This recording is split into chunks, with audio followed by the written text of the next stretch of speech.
Subscribe to our channel by clicking the subscribe button. Click the bell button and enjoy the latest uploads from our channel. Okay, so before you can make use of all the new features, it is important that you install the script files. So in order to do this, you have to open your Adobe folder where your installation of After Effects is. Then you have to click on Adobe After Effects, support files. Then you have a folder named scripts, and then there is a script UI panels.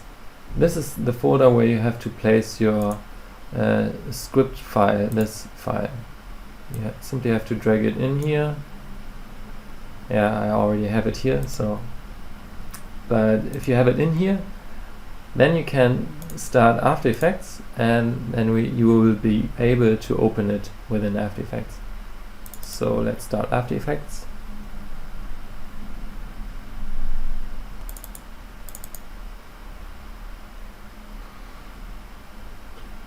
So now you have opened the Photo Animator file.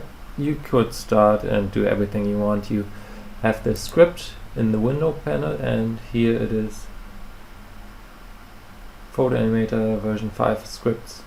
You can open this, and yeah, it looks pretty big at the beginning, but of course you can scale it.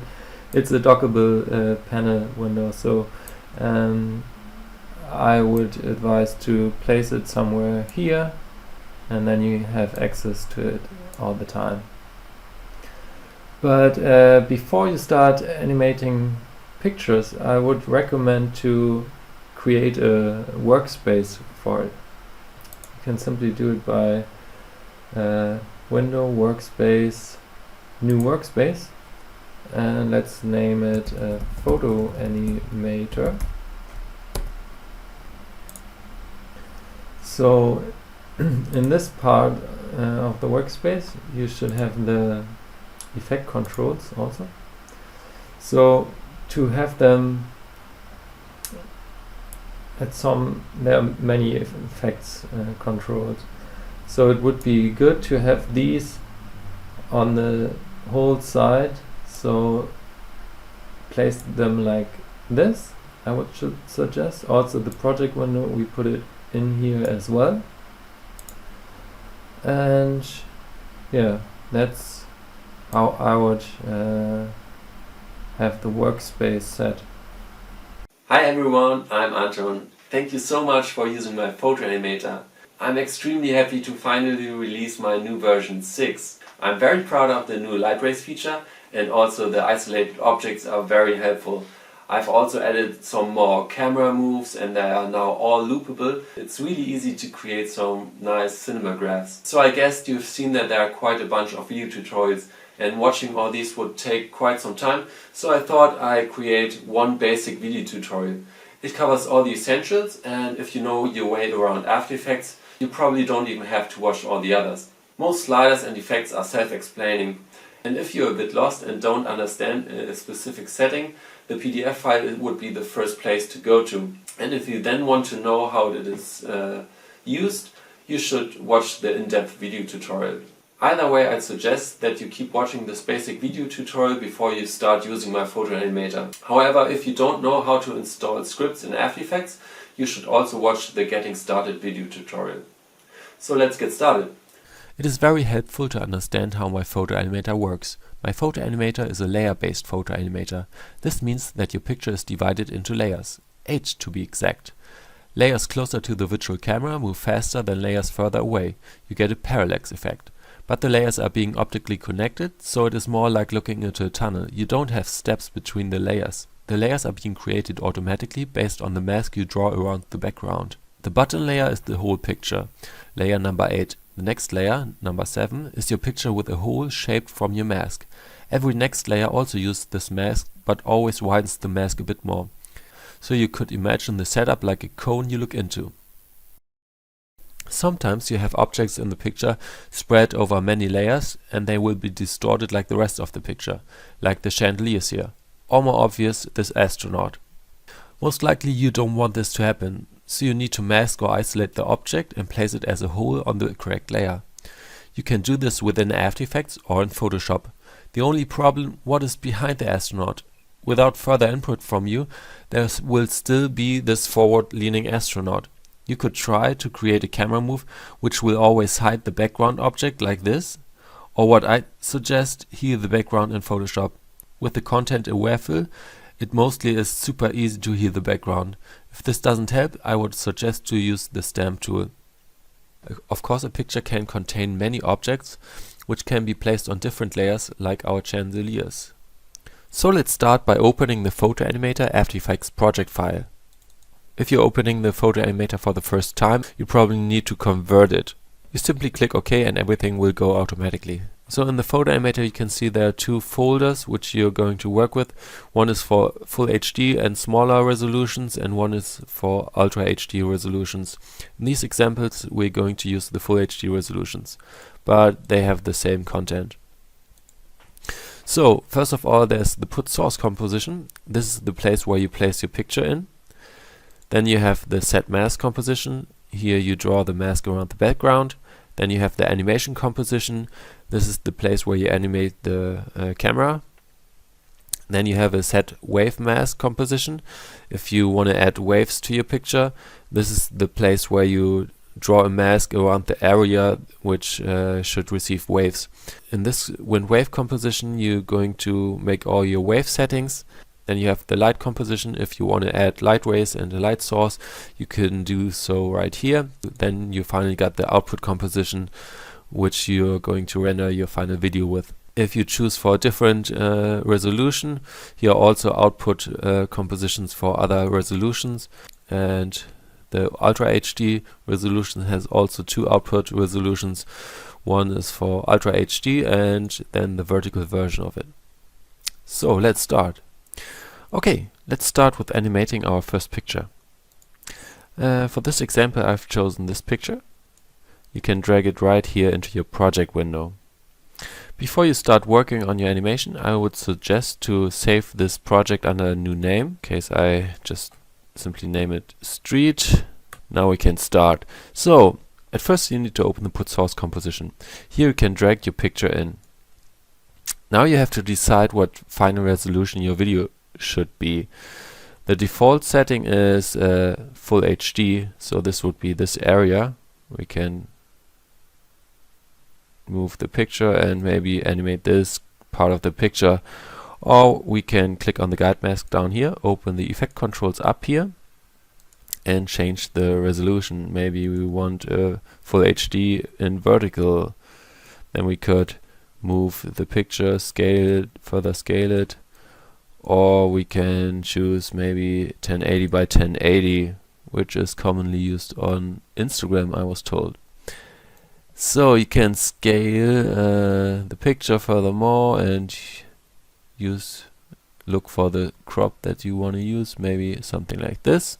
And after you're done, you can go back to the project window right here, open the Set Mask composition. You simply double click on it. Then you select the pen tool.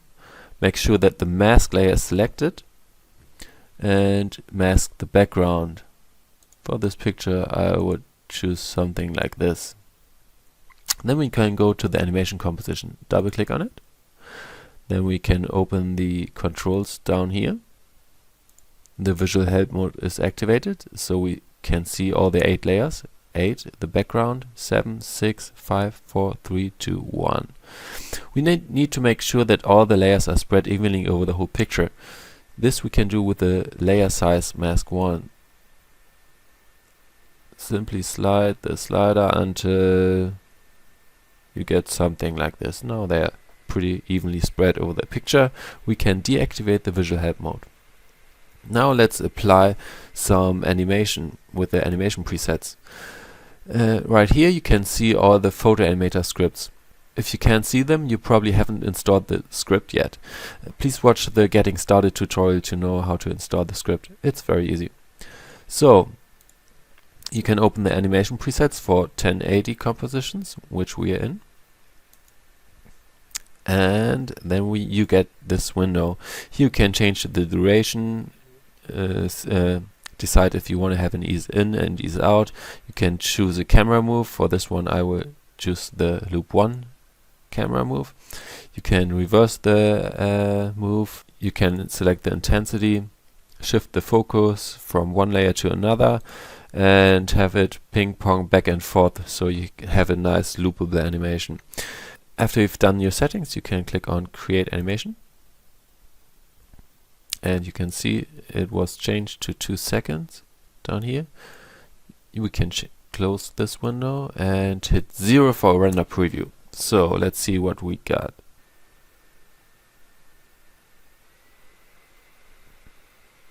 Okay, so you can see it's pretty easy to get your first results, but let's do something more.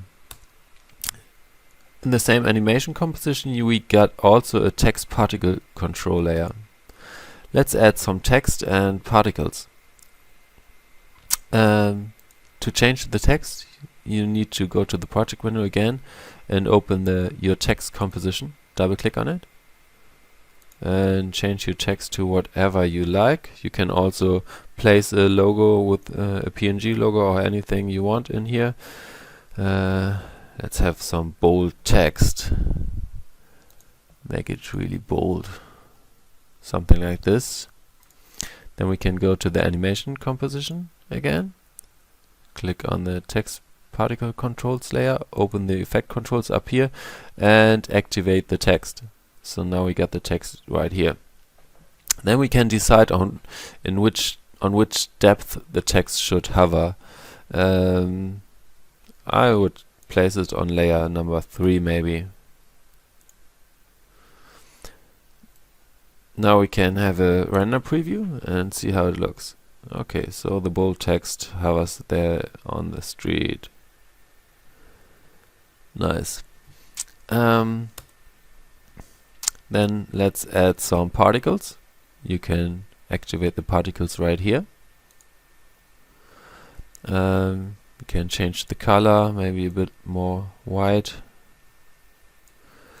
We can, if we have a loopable animation like this, you should put the particle speed to 0, otherwise you will have jumping particles. So right now they just hover on one spot, each particle. And then you can change the amount of particles. Maybe we want a bit less particles, and the size also a bit smaller. And now I hit 0 for a render preview. Because of the particles we got more depth. You can change there are 3 layers of particles, 2 layers in front of layer number 1, and for the 3rd layer you can decide yourself on which depth it should be. Right now it's way back there. Maybe we want it the same depth as the text, maybe on layer number 3. If you want, you can shift the focus on a specific layer. Maybe let's add blur, camera blur, and have the focus on layer number 3, because that is the layer our text is placed on. So if I now hit 0 for a render preview, you can see the particles in the foreground are very blurry. But okay, I think this is a nice little animation. So if we are done with the animation, we can export the video. Then we need to go back to the project window, back here. And since we decided for a 1080 by 1080 square video, we need to open the folder output for Instagram and select the 1080 by 1080 output composition. Here we can simply hit Ctrl M, which will bring us to the render queue, and here you can do your settings and choose the format, maybe QuickTime, and this codec. Click OK, hit OK, choose a location to render to, street, hit save, and click on render. Now your video is being rendered. Okay, let's head on to the next example. Okay, for our next picture I have chosen this one. In Photoshop I have isolated the wedding couple and healed the background. So we just need to import the background and the isolated object, the wedding couple. I drag it in here in the project window. Then I save the file under a new name. Let's name it wedding and start with our work. I open the put source composition. I place the background picture in here. I'm going to use the full HD preset, so I leave everything like this and scale the picture so it fits the frame. Maybe something like this. Then I go to the set mask composition. Select the pen tool, make sure the mask layer is selected, and draw a layer around the background. Maybe something like this. Then I open the animation composition.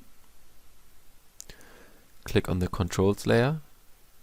Open the effect controls up here. And make sure that the visual help mode is selected. And spread the layers evenly over the whole picture. Okay, now we want to add the wedding couple. So I'm opening the original picture and I have a look where the couple is located. Somewhere like here you can see the line. Here's the grass a bit more darker, so they sit on top of this line. So let's try to find this area right here. Should be something like here.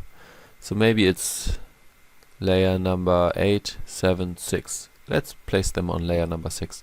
I open the project window and open the correct layer. The layers are right here in this folder. So we have all the layers. I open layer number 6 and drag the wedding couple in here.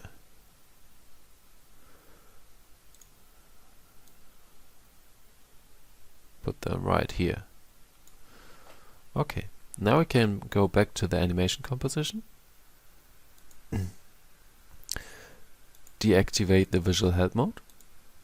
I will also deactivate the magic layer connection because it's faster to in the preview without the magic layer connection turned on.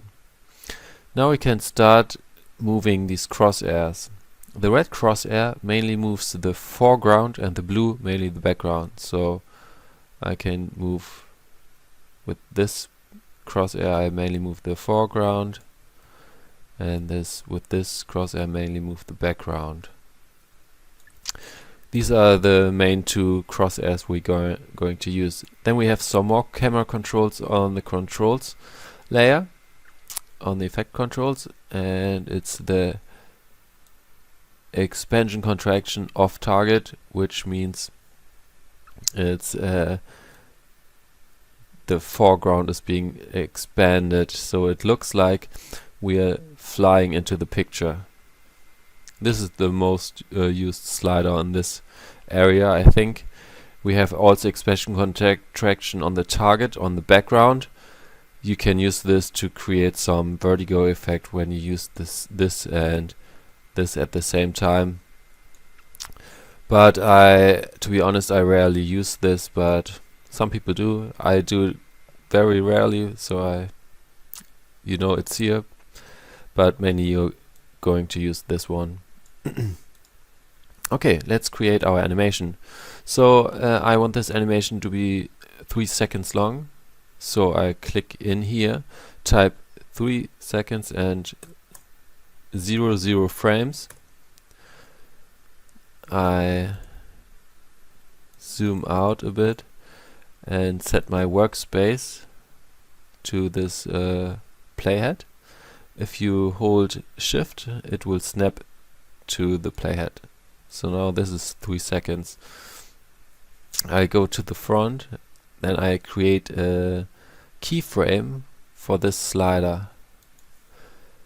I hold shift and let the playhead snap to the end and zoom into the picture maybe something like this.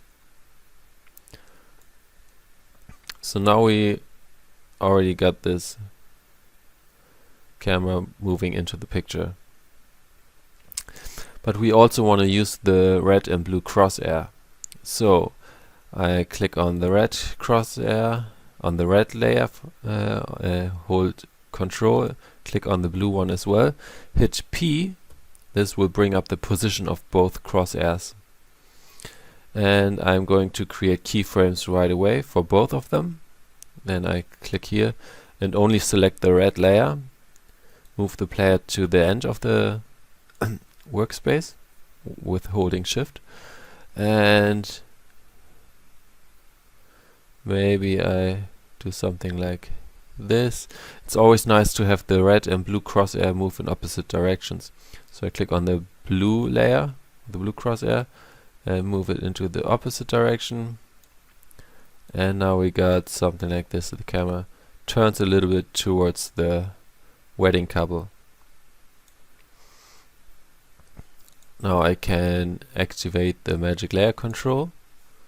Now I can activate the magic layer connection. And I can see that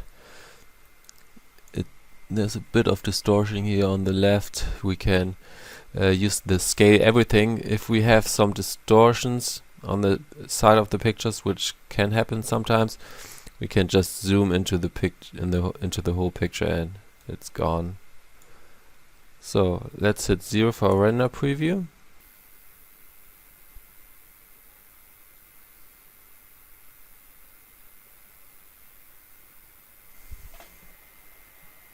Okay, this looks pretty nice, but I want to show you something else.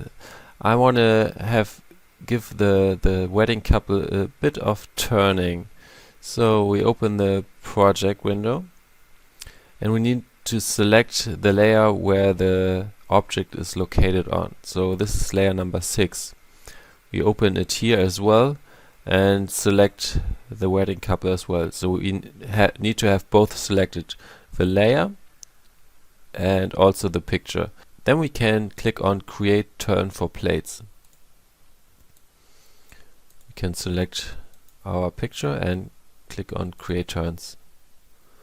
We can close this. And we got a picker for the wedding couple. So, which this does, it turns the wedding couple a bit.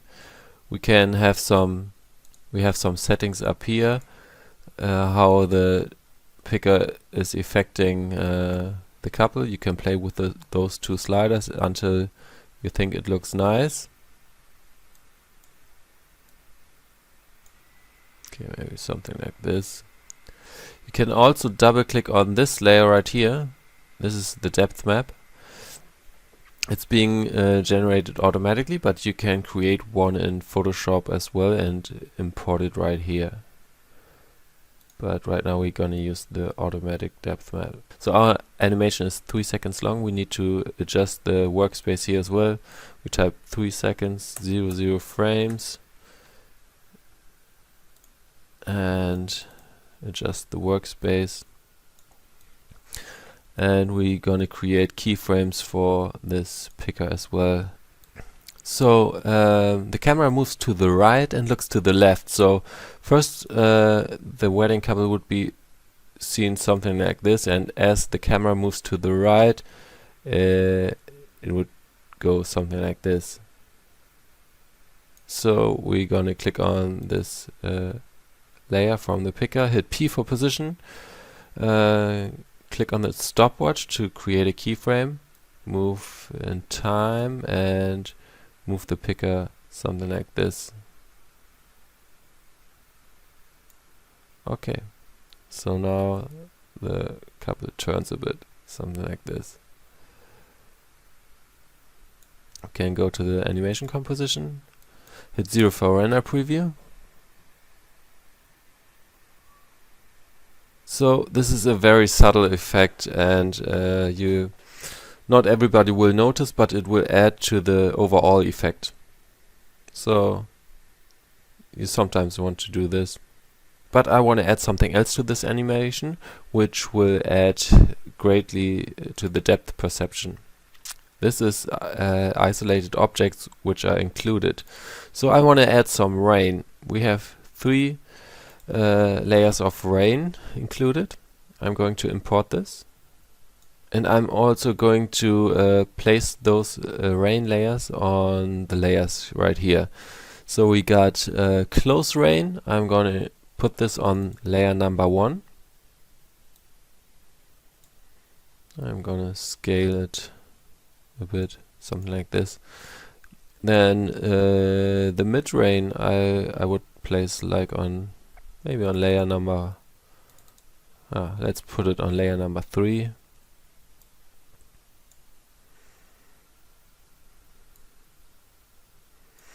And then we're gonna place also some rain on layer number 7, right behind the wedding couple. So this is layer number 7. You can see the wedding couple is on layer number 6. So this will indicate you that the wedding couple will cover everything that you put on layer number 7. So we're going to place the back rain on this layer, scale it a bit, and now we can go back to the animation composition and see that some rain was added. I hit 0 for render preview, and we can see that this highly adds to the depth perception. If you want to render the video, you need to open the output composition, this one.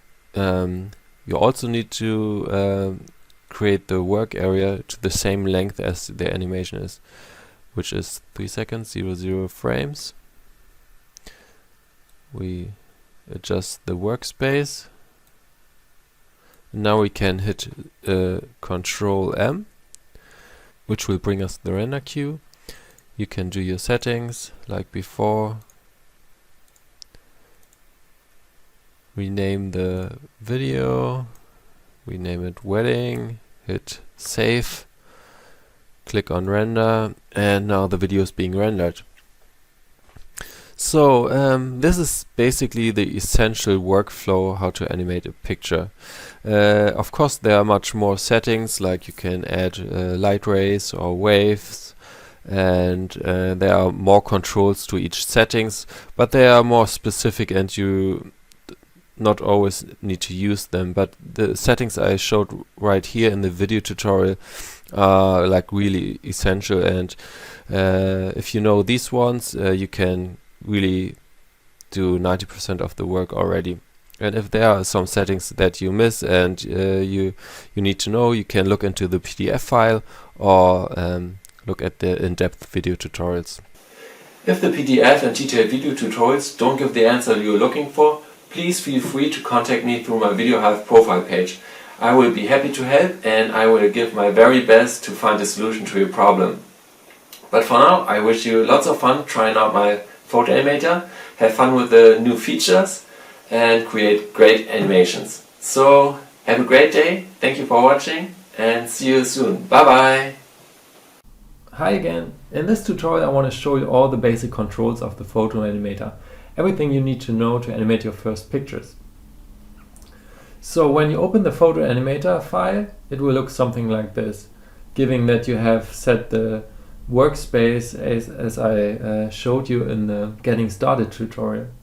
So you have 2 main folders, the Edit and the No Edit. Of course you should only work with the Edit folder. There you have the 2 resolutions, Full HD and Ultra HD. In this tutorial I'm going to work with the Full HD resolution.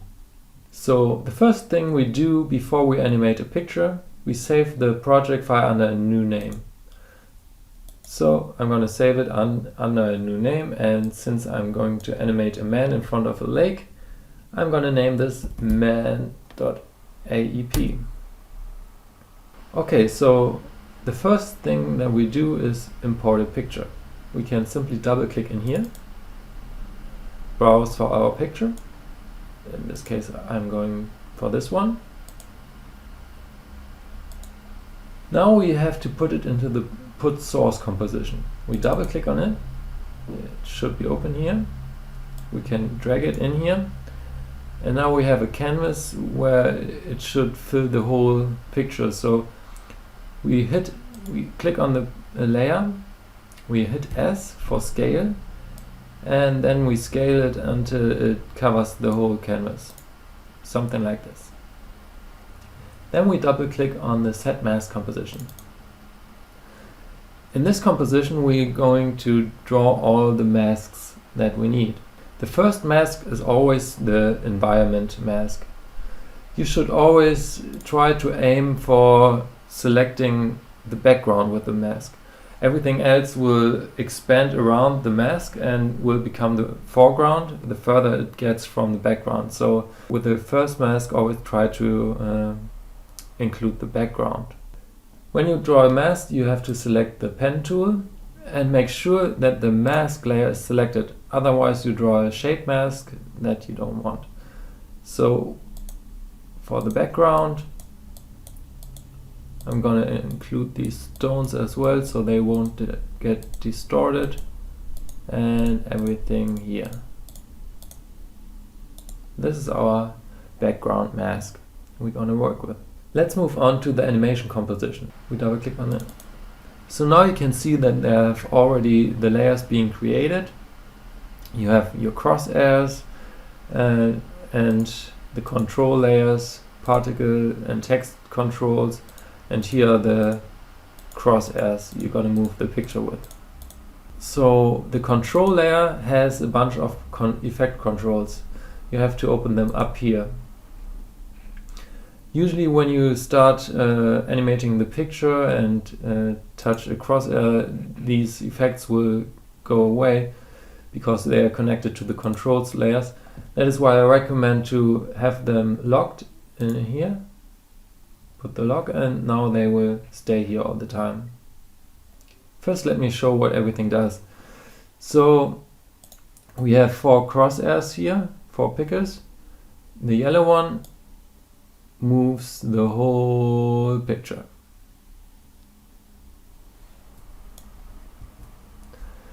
The blue one, the red one, moves mainly the foreground, so everything that is furthest from our original mask. The blue one moves mainly the mask and everything that is near to it. With the green picker we can turn all plates and objects which are inside our animation. Since there is none right now, this has no effect. In the controls layers we have all the effects, and I'm going to show you what they do. The visual help mode is activated right now, that's why you see all these layers. If we disable it, we have a clear picture. But it's good to have it on for the animation part so you know what you're actually doing. The magic layer connection connects all the layers at its edges. We will turn it off for now, so the project is a bit faster, works faster, but we turn it on for rendering. The same goes for the wind and waves effect. If you have set wind and waves, what I'm going to show you in a different tutorial, you can turn them on right here, but I would recommend to only do it right before rendering. Then we got the layer size mask 1. This defines the thickness of each layer. So what you usually want to do is have it at a value that the whole picture is covered with layers, something like this. Then we got the edge blur or feather. This blurs the edges of each layer. So now everything is very blurred and now it's crystal sharp. Then we got the expansion of the off target. Off target is everything that is outside the mask. So the target is what we have masked, it's the background. So off target means the foreground, and if we want to expand the foreground, the weighting of the expansion is mainly on the outside layers.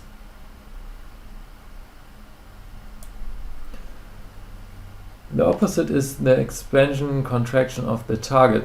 The target is the background itself, and this will contract mainly the background. If you want to use this, you can create something like a vertigo effect. So the background will be pulled away, but at the same time you could scale inside the picture. So the background will, it's like moving the camera and also changing the focal length at the same time.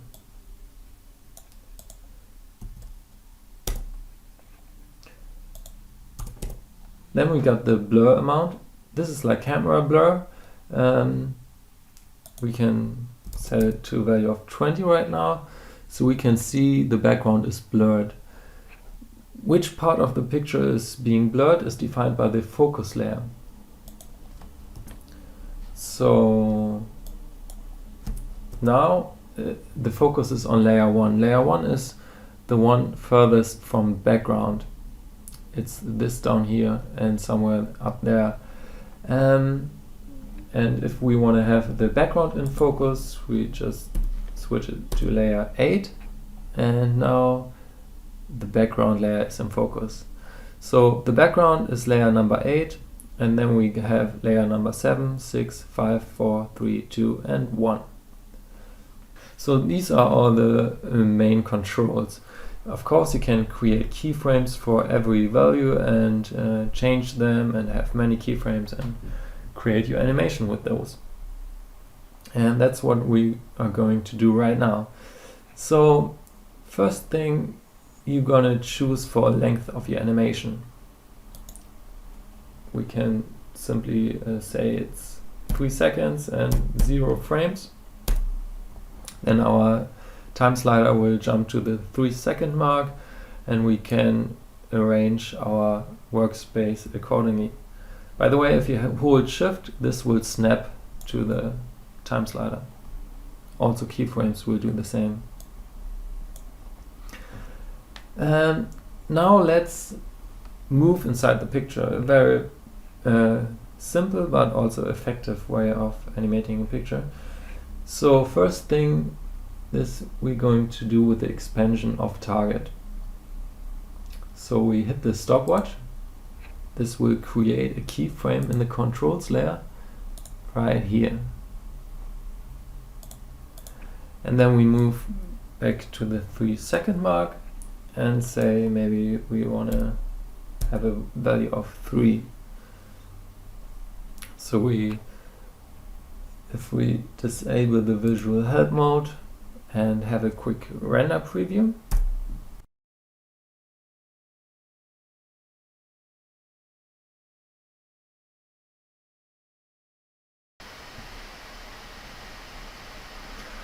Okay, we already have now the expression that we flying into the picture. But we want to add some camera movement as well. It's always nice to have the blue and red crosshair going in opposite directions. So that is what we're going right now. So first we click on the red crosshair, hit P for position, make a keyframe, go back in time, and maybe move it like this. As we can see, we have created another keyframe.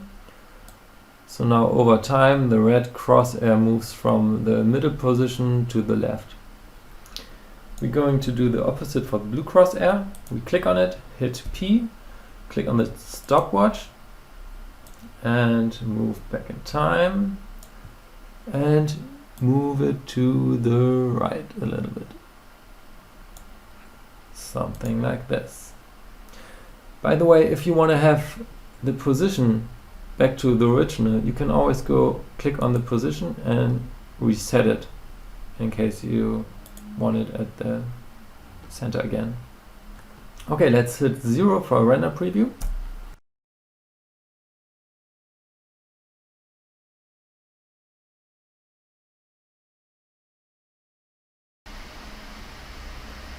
Okay, as we can see, we are moving inside the picture, but now the camera also turns slightly to the left.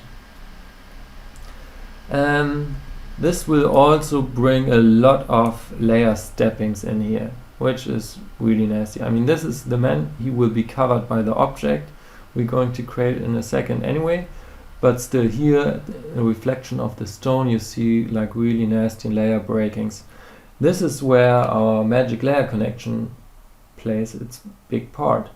We simply check it and all the layers are being connected. Although there are some limits to the magic layer connection, it works most of the times, but if you making extreme camera movements, there will start to show some waves at the edges of the layers. But for most animations it just smooths the whole thing and gets rid of these nasty steppings. So, but since this is kind of render intensive, I will activate it only before we render the whole thing. So for now I disable it again. So the next thing we want to do is add our object, the man. Right now the man is part of the background and is being distorted pretty much, but we want to have it as an own object. So what we're gonna do is go to the set mask composition and draw a second mask for the man. This will take a little more than the first mask because this needs to be a little more precise. So I'm gonna speed this up, but you will see what I'm doing.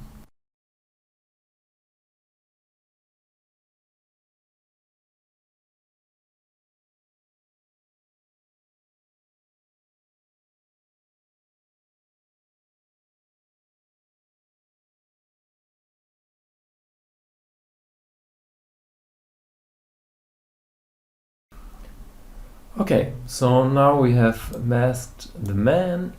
We can go back to the animation composition. So now a new script of Photo Animator version 5 will be applied. You simply need to click the Create Objects from Mask 1080. This is because we're in the project or a 1080p project. If you're working with the Ultra HD project, you need to click this one, but now we're going to click this one. Here you have some things to choose from. First, you're going to choose which mask the object is being created from.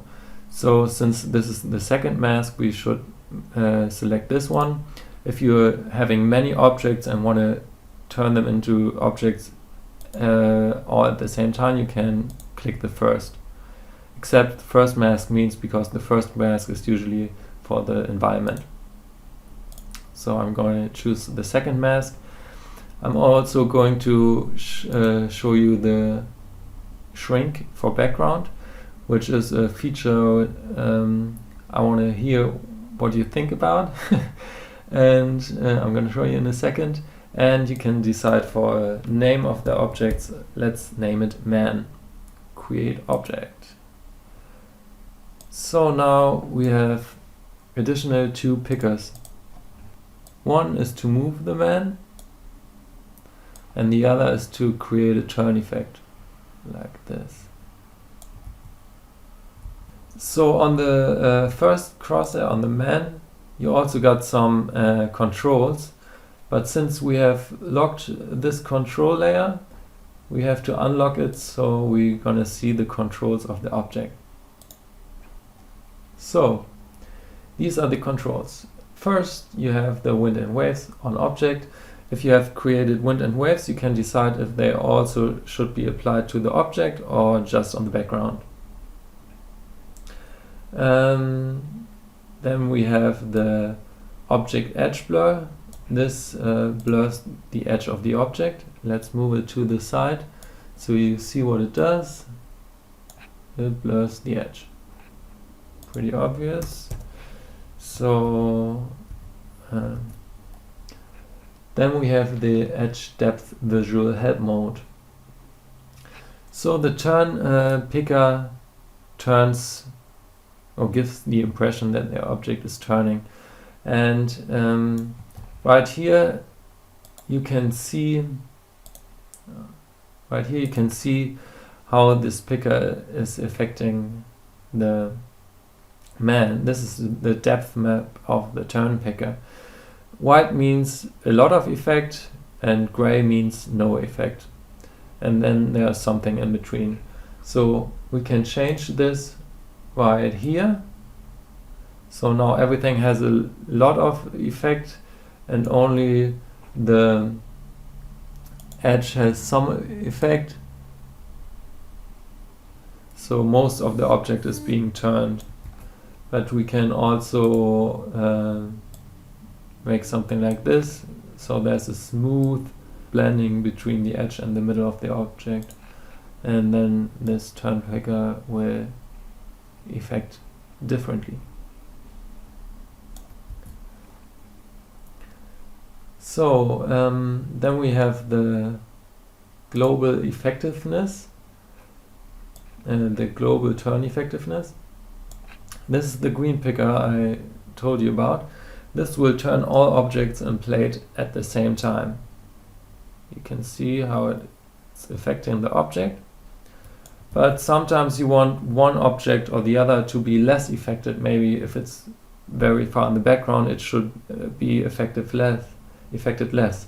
So that's what you can do here. If we have it like really low, there is like hardly an effect when moving the global turn picker. Then we have the object scale. Yeah, this scales the whole object. Then we got the receive blur checkbox. If activated, the object will receive blur, which you set in the controls layer. So the slider beneath it defines where the object lies in terms of focus. So if we have it at layer number 3, the focus, and we go back to the controls layer and see that the focus is at layer number 3, we can see that the object is in focus. And if we put the focus on layer number 8, the object is out of focus. So this is where you decide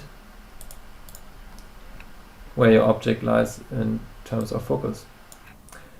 And the last option we got is the shrink background slider.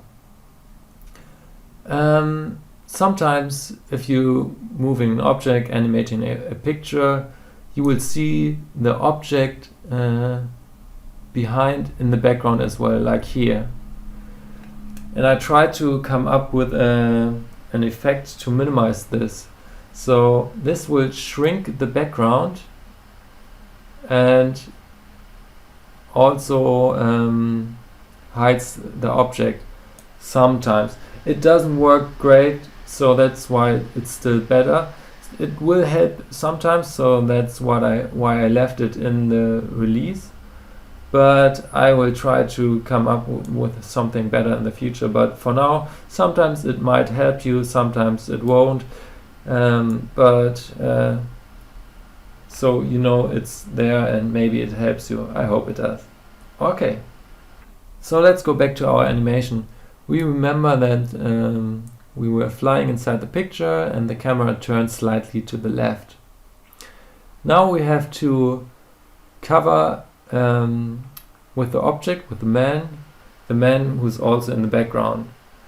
Since the camera moves inside the picture, the object will get much bigger, so we will use that to cover up the man in the background. For this, we're gonna set keyframes, first for object scale, but also for the position of the man itself. Then we move back in time to the end of the animation and scale the object pretty much, and also move it so it totally covers the man in the background. Oh, like something like this. Maybe it needs to be a little bigger.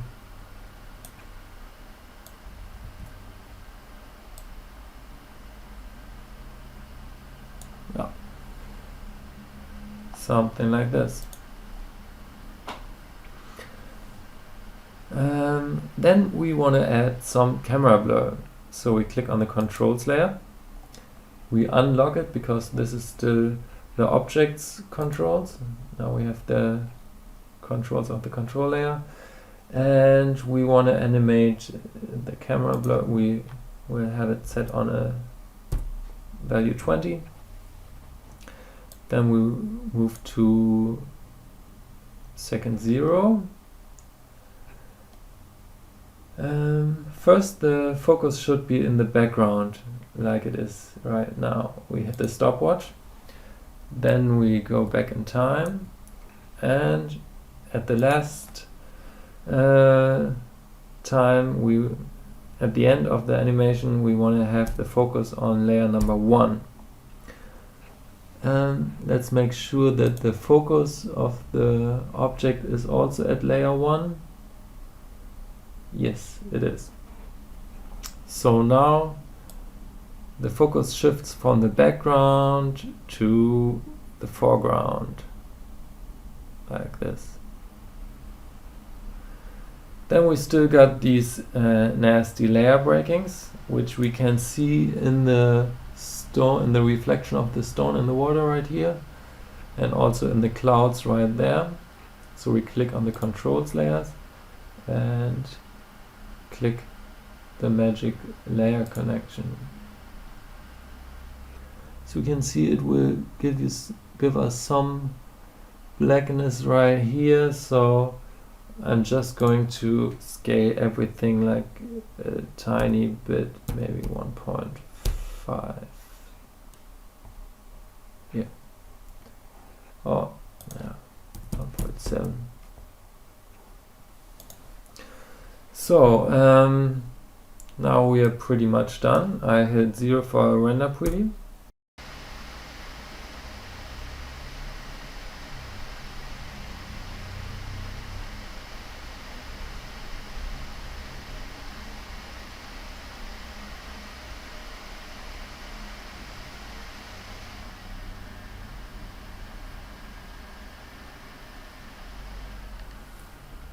So this looks pretty nice, I think.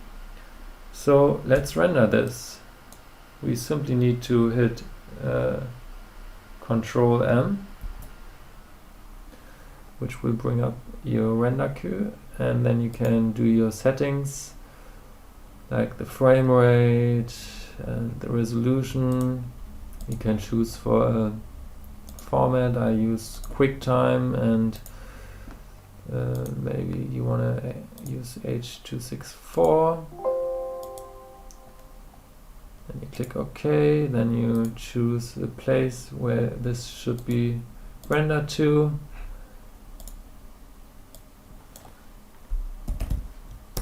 And you can hit render. And that's it. These are the basic controls you need to know. In the following tutorials I will show you the wind and waves and other effects. Okay, see you soon. Bye bye. Okay, now I'm gonna show you how to add wind and waves to your animations. So first of all, I'm gonna import a picture. I just double click in here and browse for my picture. Okay, so you open, as usual, you open the put source composition and drag your picture in here. Now you can scale it until it fits the frame. If you hold shift, you will scale it proportionally.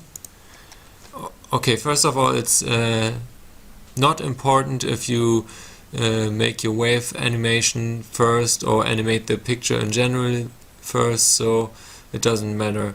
But for now I'm just gonna show you how to animate the waves. So I'm going to set a mask for the waves. So I'm gonna click on set wave mask. I double click on it. So in here you can draw two masks. The first one is for the area where the waves will occur, and the second one is where the wind turbulence will occur. So right now I'm going to I want the waves to be animated here, so I draw a mask for where the water is. So I click on mask, select the pen tool, and just cover all the water. Okay. After that I go into the wind and wave composition. Okay, I really the wind and waves are really render intensive, so it takes a long time to render. So I really recommend for the previews to set the resolution to quarter. That will it is enough to control the waves, and for rendering you will have to wait a couple of minutes. So here you can see the layout. You can set the horizon, and you can set the wave base where the waves begin. So in this picture it's down here where the picture begins, and with the green arrow you can decide for a camera angle. So you want to match the camera angle with which the shot was taken. So I think something like this. So after you've done that, you can go click on the layer wave controls and open the effect controls up here. So I'm going to tell you what all these controls means. The visual help mode, you know this one from the other compositions. It will display these helping guides. Okay, with the second item, the waves per second slider, you can decide on how many waves are being born in 1 second. So if you want 1 new wave every second, you should put it on 1. The next slider, waves at a time, will determine how many waves between the wave base and horizon will be visible. So if it's 10, now you can see that here are 10 waves from the foreground to the background. If you want 50 waves, there are 50 small waves. If you want 5 waves, there are 5 waves. Then the wave direction. Here you can decide from where the waves are coming. So right now I leave it at 0. That means the waves are coming from the wave base going to the horizon. For the wave X and Y height, I'm going to disable the visual help mode because this is more visual without the help mode. So what this does is it determines the offset, the displacement of the wave. So if you want to have the X height, gives you the horizontal displacement. So I'm gonna render a short clip to show you what it does. So the waves are moving sideways. On the other hand, when you animate the Y height, the waves will move up and down, something like this. Yeah, the mask edge blur. Let me go back to the mask to show you. I'm going to put the visual help mode on and go to wave mask just to show you what it does, in case you drawing it around a lake or something, the mask. You can now see that the borders of these wave mask, you can feather them. So it is a smoother transition between lake and shore. Okay, let me put this back. Okay, the color dodge is also more visual without the help mode. It dodges the color of the wave, so this will give more visibility of the waves.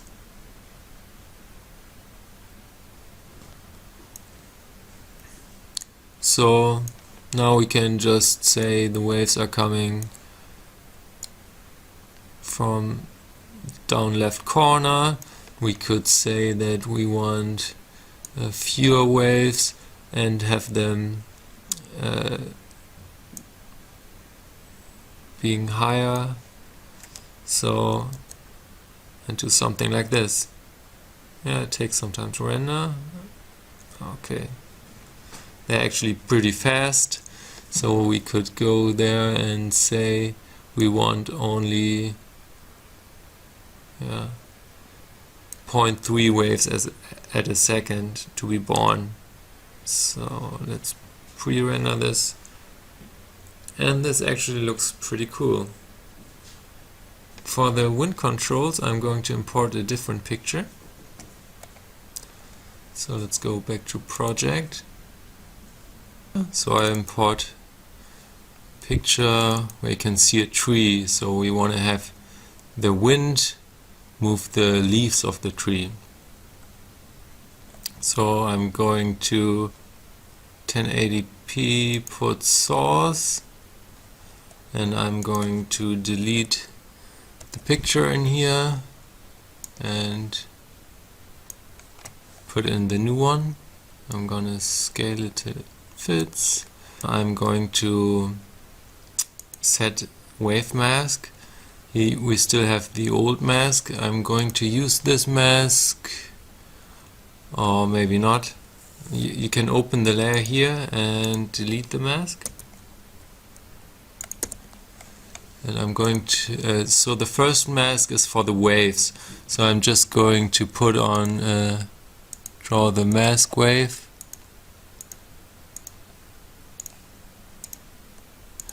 And now the second mask is for the wind turbulence. So let's draw the second mask.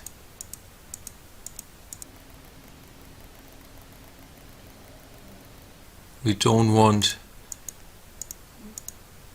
the trunk being moved, so I just select the leaves. So now we can go back to the 1080p wind wave composition. I'm going for the wind controls. Open the effect controls. The turbulence size. So now if the turbulence is small, like very small movements are happening, if you bring it up, they are really big movements.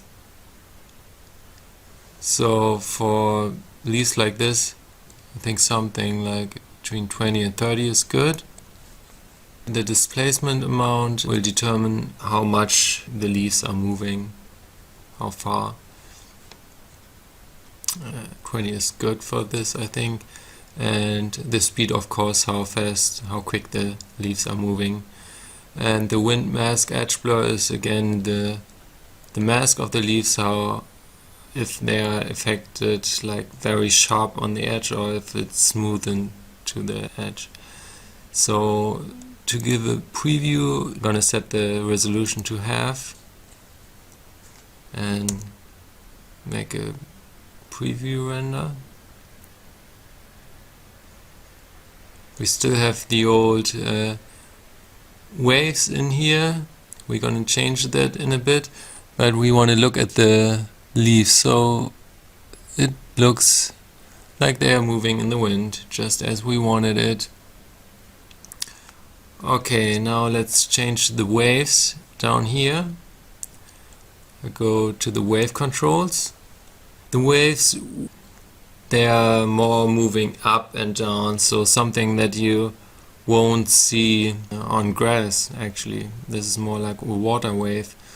So here we need more displacement on the x-axis and not on the y-axis. So this will more look like this. So the grass is moving sideways. So, but we still need to set the horizon correctly. So I'm going to activate the visual help mode. Put the horizon down here.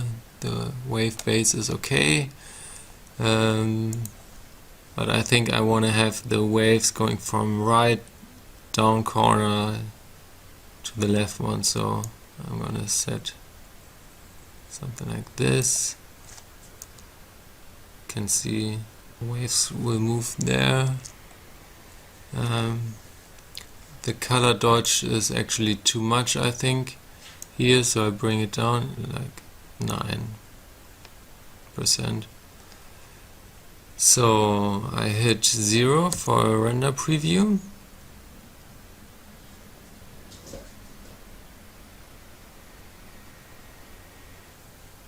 Okay, so I think this looks nice.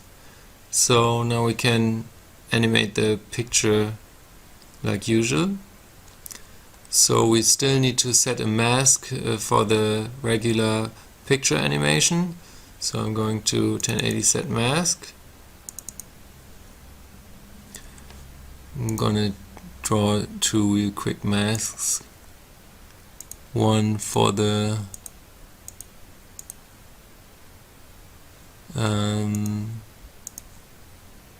background and one for the tree.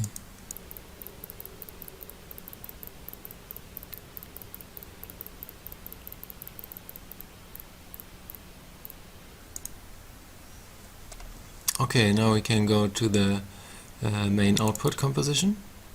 So this should look familiar to you. Let's see, we have the controls down here like always. This is new, the wind and waves on off. So because the waves are taking a long time to render, I recommend to have them turned off until you're satisfied with the picture animation. If we activate them now, you can see they're in here, but we don't want this right now for animating the picture. I'm just going to animate the picture real quick. Just going to fly in there. So I'm gonna animate the expansion contraction.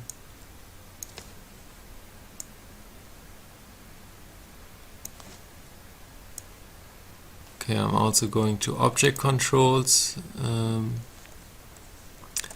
animate the tree as well, the size of it first. So the object scale first like this is okay, then we go move in time and make it a little bigger like this. Then we going to position it, press P for position, hit the stopwatch, move in time and put it where it belongs. Yeah. Okay, so now we have this basic animation. Takes some time to render.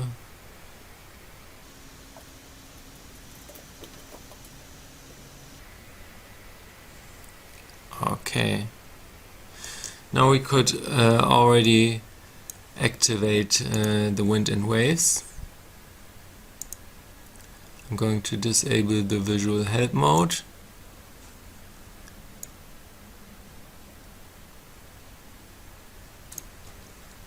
I'm going back to object controls. As you can see, wind and waves on object are turned on. Sometimes you don't want the wind and waves on the object for your picture animation, so you can turn it off. So now, right now, we have no wind on the object. Sometimes this is useful. In this case, we want the wind on the object. So this is what it would look like.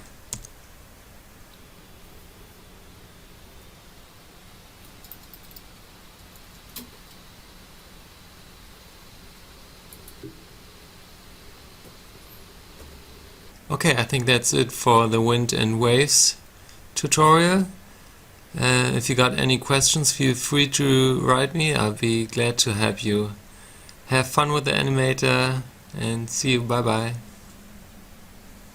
In this tutorial I'm going to show you how to add text and apply particles to your animation. So to do this I'm gonna import a picture. This one. I'm gonna set it as my source. I'm going to draw a quick rough mask.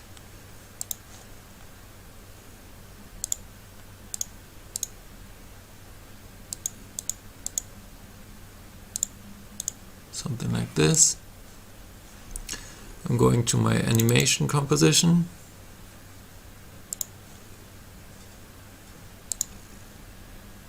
I'm changing the layer size to be spread over the picture evenly, something like this. And now I'm good to show you how to add text first. So to add text, you go into the project and open your text composition. Here you can put your text and logo, write whatever you want. Yeah, awesome text. You can change it. You can also put in your picture or add the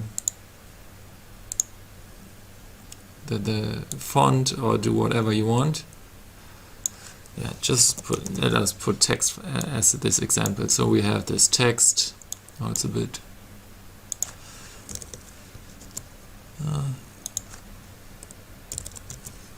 no, yeah, something like this would work. So now we go back to the animation. Then we click on the text particle controls layer. Now we open the controls up here and turn the text on. Now we have text. Great. So, but the cool thing is that the text of course moves in the 3D space like the layers. So the first slider you notice is the text depth. So with this slider you can decide if the text should behave like the first layer, the one that is furthest from the mask. Let's do this. Right now it is at the first layer. So if we now move the picture, the text behaves like the outer layer, like the furthest from the mask. Let me lock this control panel. And yeah, the same with the red cross. The text is right in front of the camera. But we can change this, of course. We can have it in the back of the picture. So if we now move it, it moves with the background layer. We can also put it in front of all the layers. So we could go up to -5. So it behaves like it is very close to the camera.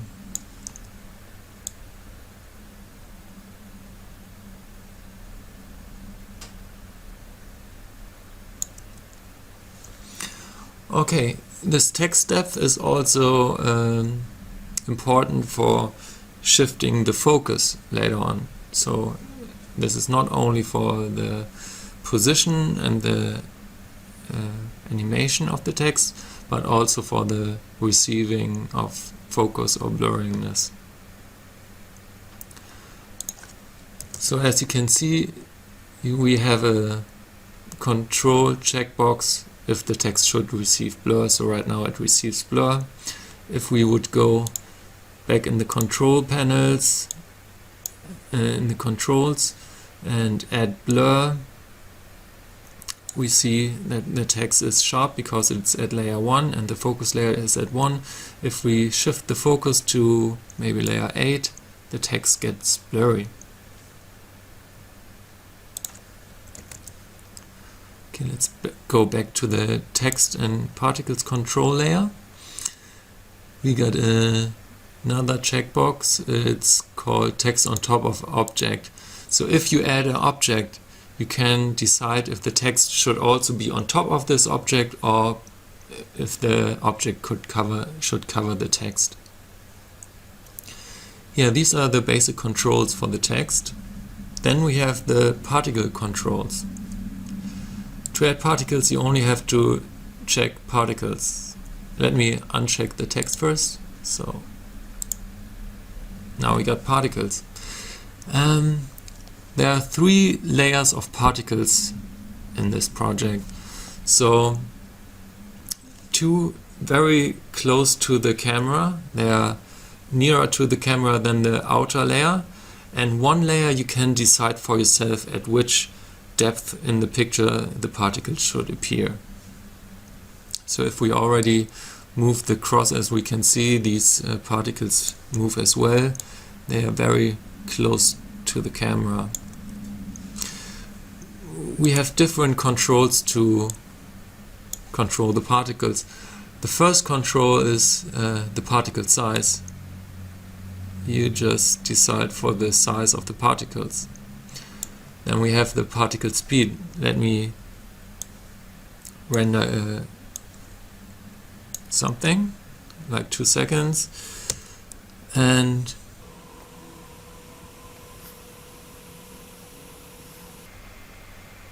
so you see the particles are moving pretty fast. You could slow them down, hit 0 again for RAM preview, and as you can imagine, the particles now move slower.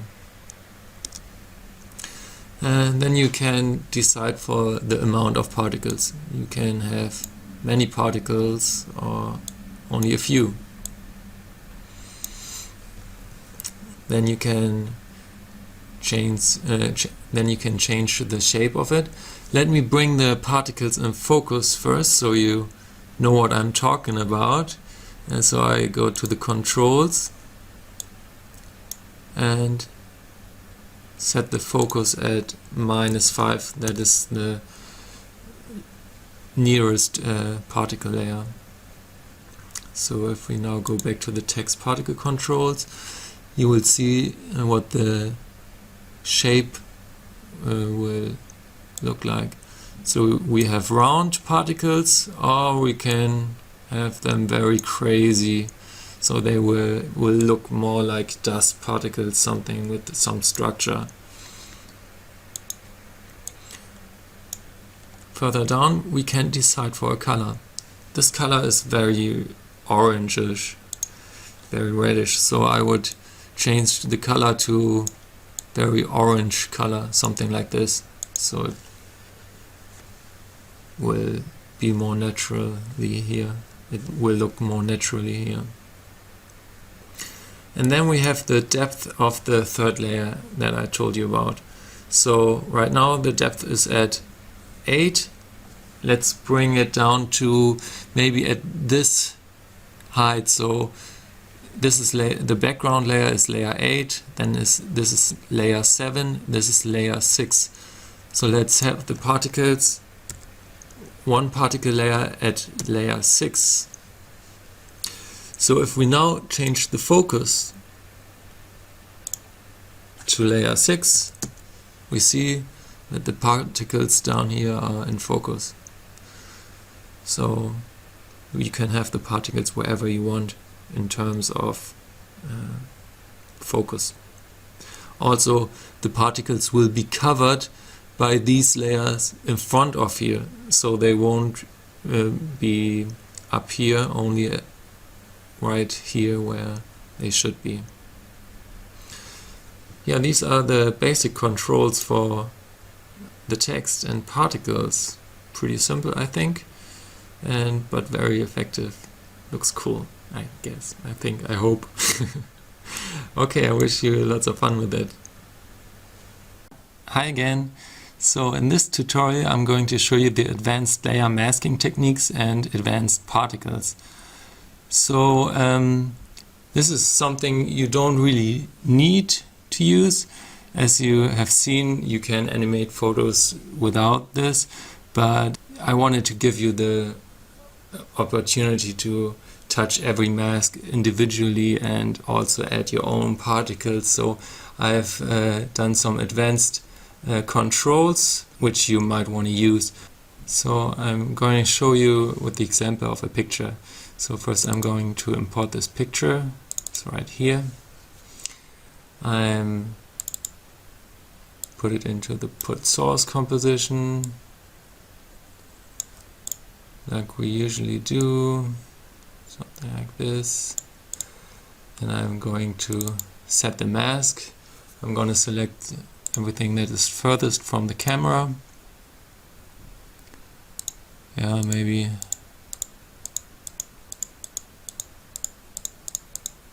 something like this. Then we go to the animation composition. Here you can see that the layers have been already created. And I'm going to spread them over the picture evenly, like you usually would do.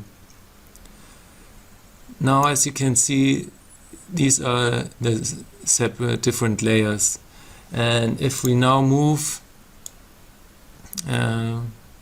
this picture, you will notice that at some points you will see the breaking of the layers. Let me disable the visual help mode so I show you.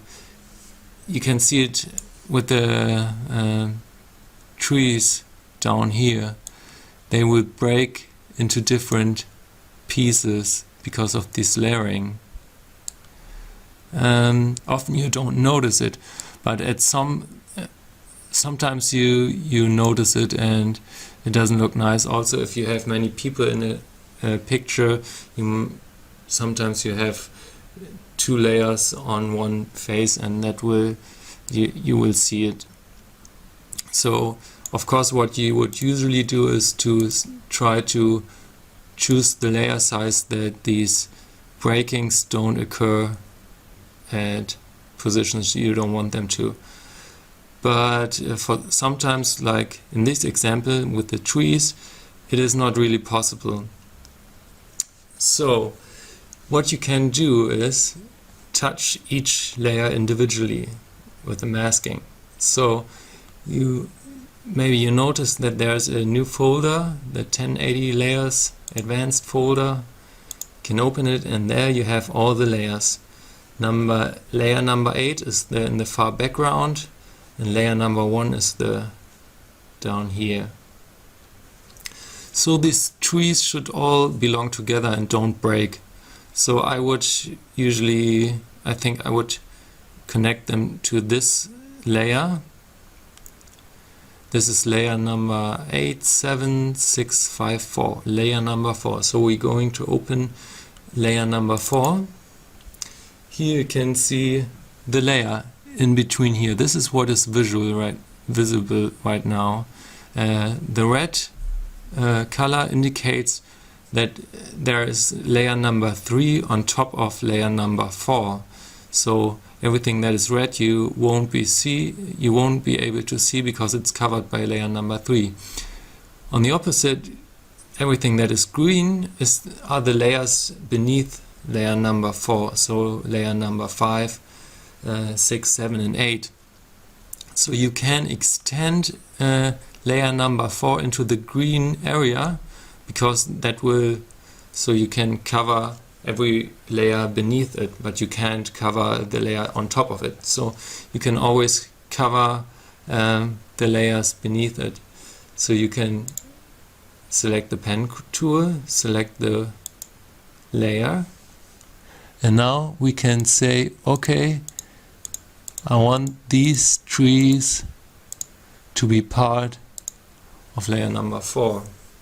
If we go into and see layer number 5, we can see that these are covered in layer number 4, so layer number 5 will be covered by layer number 4. And if we go back to our animation, we also see that layer number 4, which is tinted dark, is now bigger. And now we can disable the visual help mode and move, and we see there's no breaking in the trees because they all belong to layer number 4 now. So with this possibility you can have very accurate masking for each layer. You also are not only able to add to the layer, you can also say that you want to subtract something from the layer, like maybe you don't want this part to be part of layer number 4, so you draw a mask, then you go click on the layer, hit M for masks, and the new mask is the furthest down. So this mask you can say that you want to have it subtracted, so this part doesn't belong to layer number 4 anymore. So if we look at layer number 5, we see this part is gone. You see the new masks are very sharp. So of course you can go and adjust the masking, edges, feathering. So just click on the layer, hit M for masks. Then the last mask is the one you drew this is the last mask, this is the second.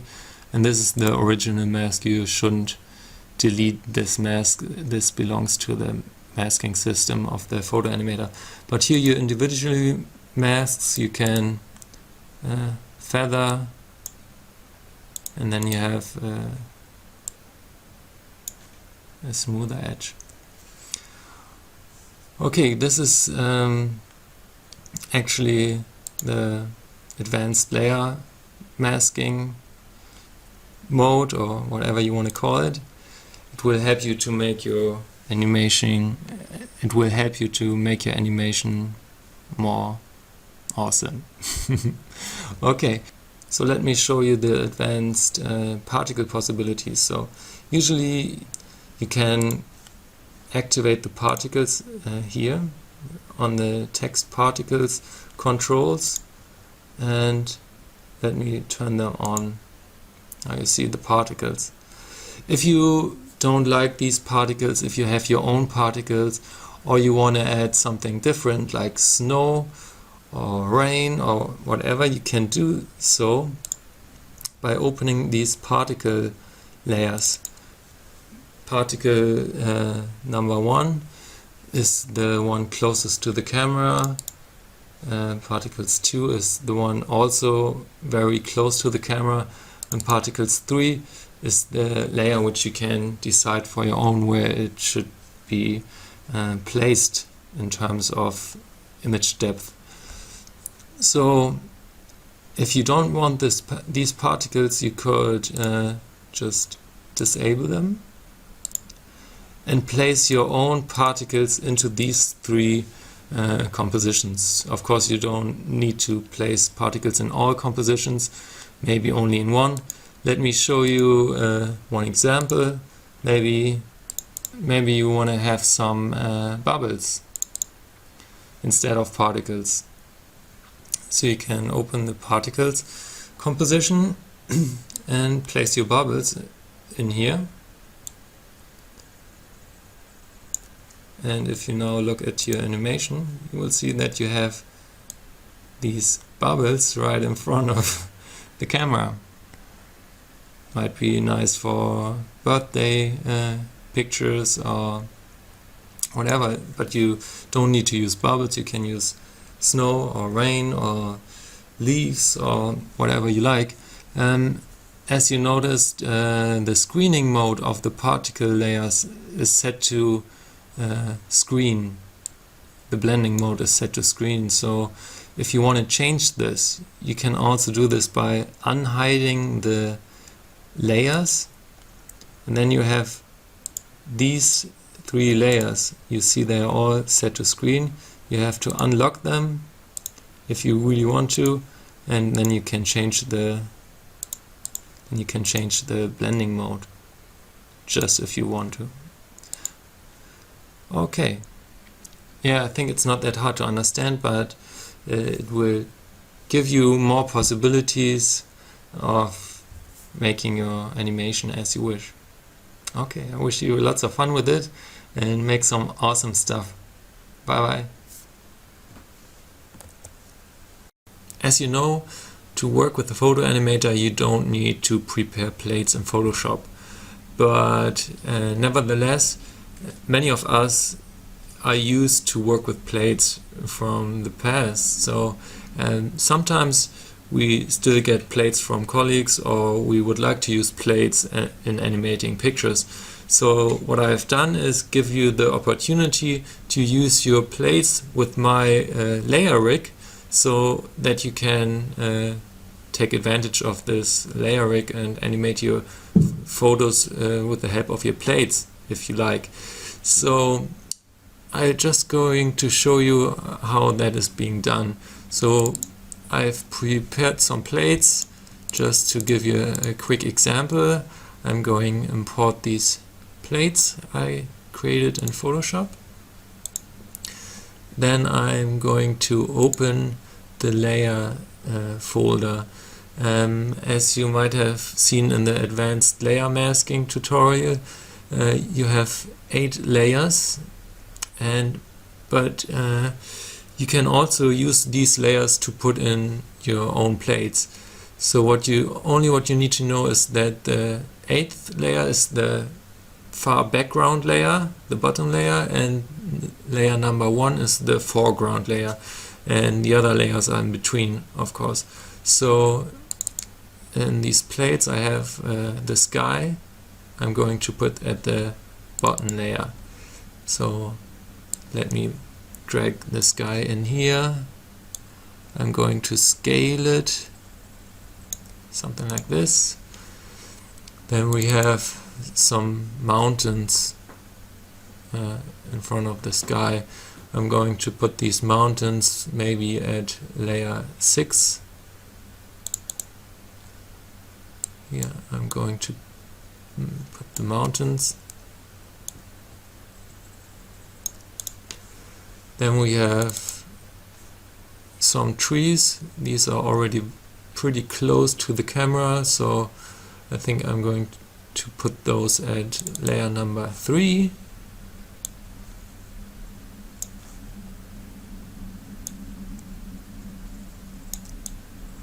Something like this.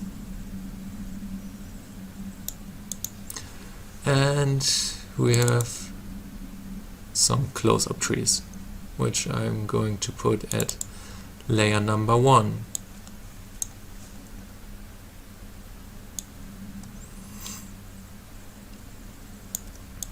So now we can go directly into the animation composition, and we see that they are tinted dark. That is because the visual help mode is still on. You have to click on the controls layer, open the controls tab, disable the visual help mode, and here you go. I'm going to zoom in scale in a little bit, and now you can start animating your picture right away. Here you see they all move accordingly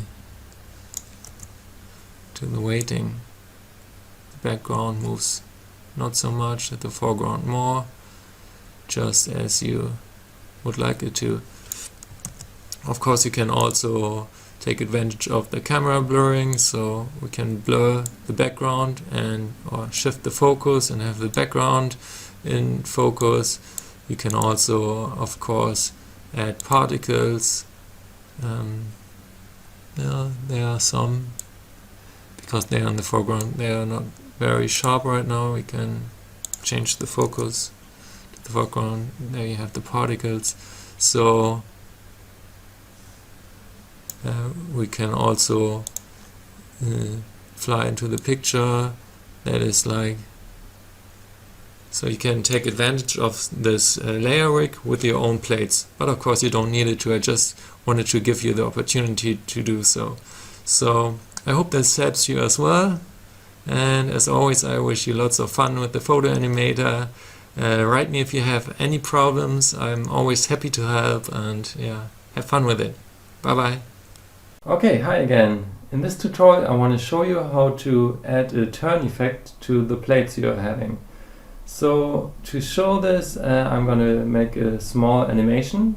I double click in here and import a picture. I'm going to put it into the boot source composition. I'm scaling it till it fits the frame. Then I'm going to set the mask for the background.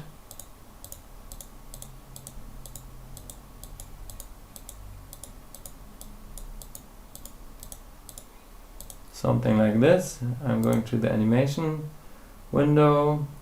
I'm setting the length of the animation for 2 seconds. I'm adjusting the work area. Then I move on to change the layer size.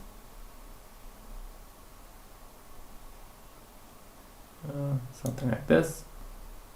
Then I'm going to animate the expansion of the off target.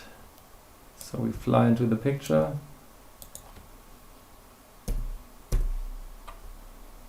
I'm going to disable the visual head mode. Hit 0 for a render preview.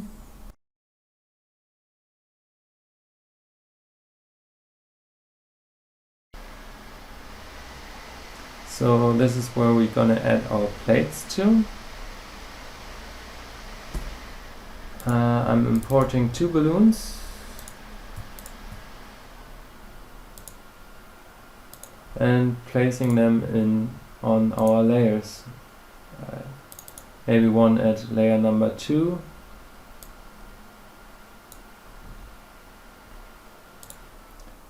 I'll make it a little bigger and place it here, and then maybe one at layer 4, and we're gonna place it, make it a little smaller, we're gonna place it here. Okay, now we have 2 balloons inside our scenery. Now we want to add a turn effect to the balloons. To do this, we have to select the layer and also the composition in which the layer is. So this one is in 1084. So we select both layer and the composition, and then we click on Create Turn for Plates. And there it is. I'm creating the turns, and as we can see, we already have the turn effect. But let me do this for the other one as well. Select the layer, select the composition, and click Create Turn. There it is. And here we got the turn picker. Let me show you what controls you have over the turn picker. So just click on the crosshair, the turn picker is the upper one. Click on the effect controls, and here we got all kind of sliders and controls. So the first one is the global turn effectiveness. When we go to the main composition, we can turn every turnable plate and object simultaneously. But maybe we don't want this to turn that much, so we go into the composition and say, oh, this should be like turned just a little bit by the global turn by the global turn picker. We go back to the animation and we see now the white one turns just very little. That's what this picker is for. And this slider, that's what this slider is for. Then we have the edge depth and the choker. The choker, here it says, more for bold objects, less for fine.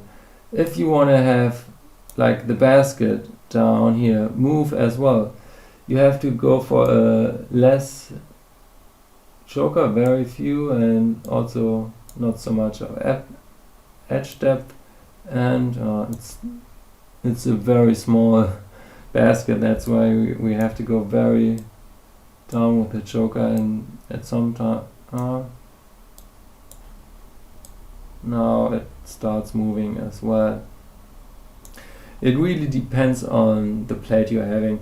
You should always play with edge depth and choker to see what's the best result, what you want for the object. And then we have then you have the possibility to turn the effect on and off if you don't want it. And we have the invert global turn. So if we hit this, having that turned on, the balloon goes into the opposite direction of the global crosshair. So this might be handy if, like in this example, we're flying inside the scenery and we want the left balloon to turn towards the left and the right balloon turn towards the right. So we could just animate this crosshair and this global turn picker, press P for position, hit the keyframe, go back in time and move it. Something like this. Maybe we have it first start at this position, and now we're flying inside and the balloons turn outwards. Let's have a render preview.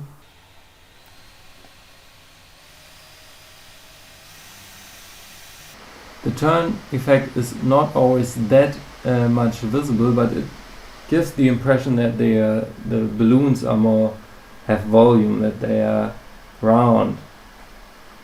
So I usually wouldn't do too much, but of course you can also animate the individual control as well. Just press P for position and you can animate the position and turn from right to left to right to left, and yeah, you're gonna see this here as well.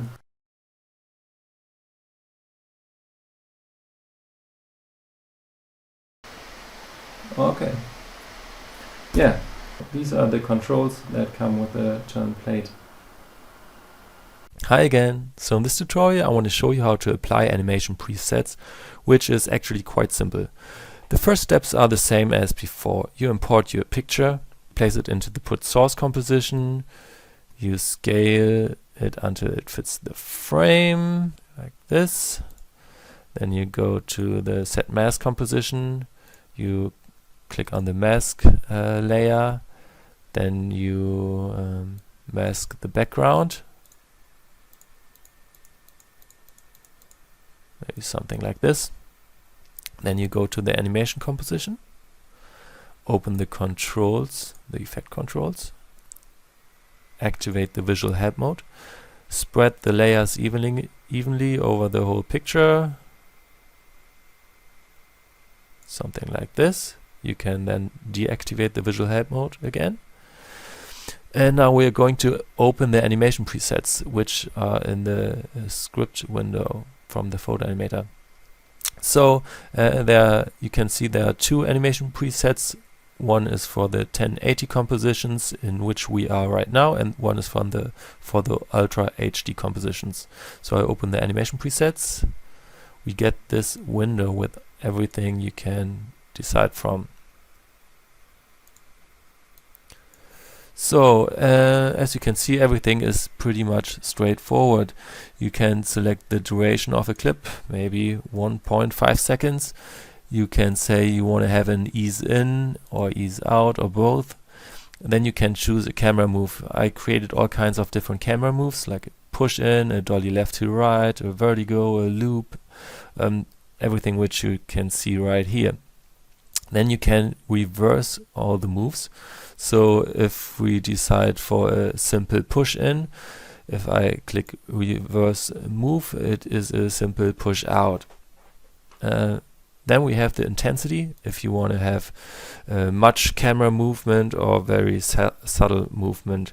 It also depends what kind of picture you have and the mask for the background. So maybe the very extra high camera moves might give some distortions for some pictures, and sometimes they don't. It depends on the picture. You have to see which works best. Then you can shift the focus. You can say, okay, at first the focus is on all the layers or on layer number 1, and when the animation stops, the focus should be on the background, layer number 8.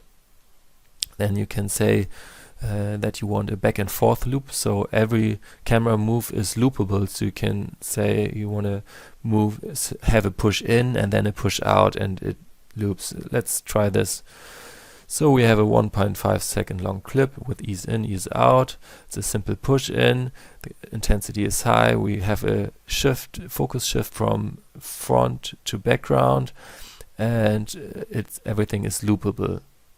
Actually, 1.5 seconds is very quick for a loopable animation. Let's make it 3. I hit create animation, and now all the keyframes which are needed to get this animation are automatically generated. I can click down here, hit 0 for render preview, and look how it looks like.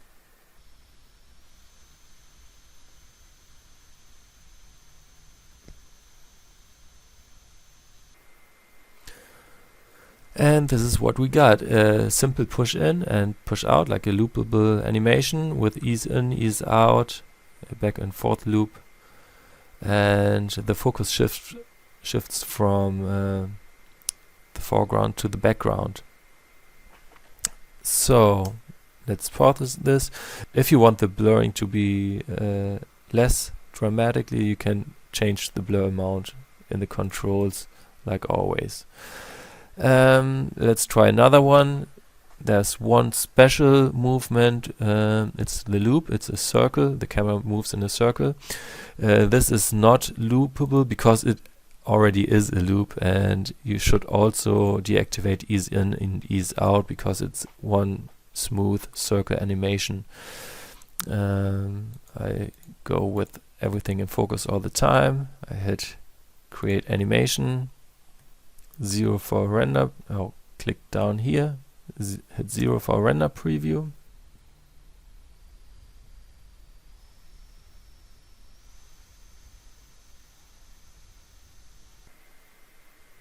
And now we got the circle animation. The camera pushes into the picture, but at the same time going from left to right as well. So yeah, so I think you already understood how it works. It's pretty simple. There's one extra nice feature I just want to tell you about.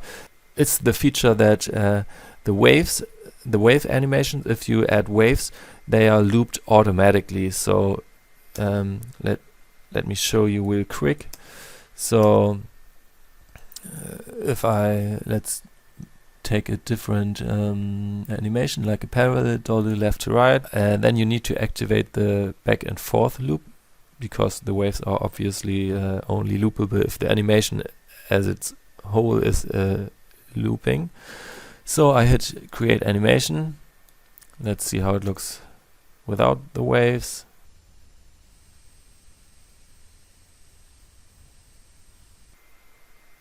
Okay, this is how it looks without the waves. As you can see, I haven't checked the ease in, ease out. That is why it really abruptly changes direction. Let me just quickly apply ease in, ease out.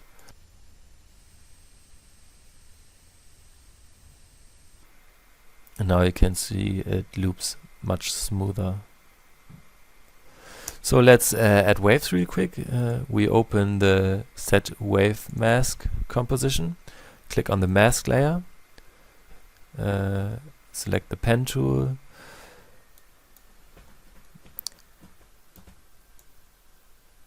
and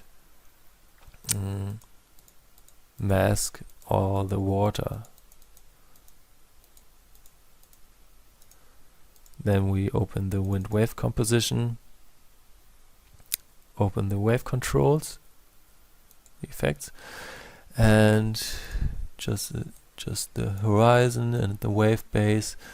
Make some quick changes. Now the waves are coming from the front going to the back. I want them coming like this direction. Maybe I want some more waves, maybe 7.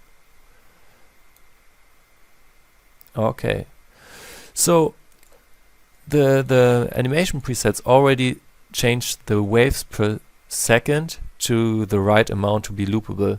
Depending on how long your animation is, the speed of the waves, which is the waves per second, is automatically set to the right amount, so one whole wave circle is being done. So if I had 0 for render preview, so you can see the waves are looping without any start and end point. So as I said, the waves are always set to complete one whole wave circle, which also means this number you can see right here is the lowest possible wave animation. So you can't go slower than this, because if the animation takes 3 seconds and you have one animation of the waves which takes 3 seconds, you can't go lower than this, otherwise you would have jumps in the waves. So this is the slowest waves you can do. If you want to make them faster, you always have to multiply this by 1, 2, 3 and have it faster. So we can say we want the waves to be waves per second 0.666, and now the waves should go twice as fast, but still loopable. So if you can see, if I change the duration to 1.8 seconds, hit create animation, click on the wave control and see, now the waves per second have changed to 0.56 and are still loopable. So this is actually a very cool feature if you want to create cinema graphs or something that loops seamlessly.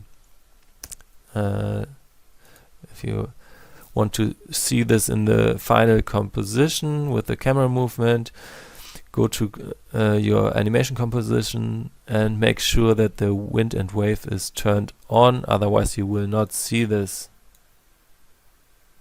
Hit 0 for render preview, and this is how it looks like. I hope it was everything clear, and if you got any questions, feel free to contact me through my VideoHive profile. I wish you lots of fun creating great animations. Talk to you soon. Bye bye. See ya.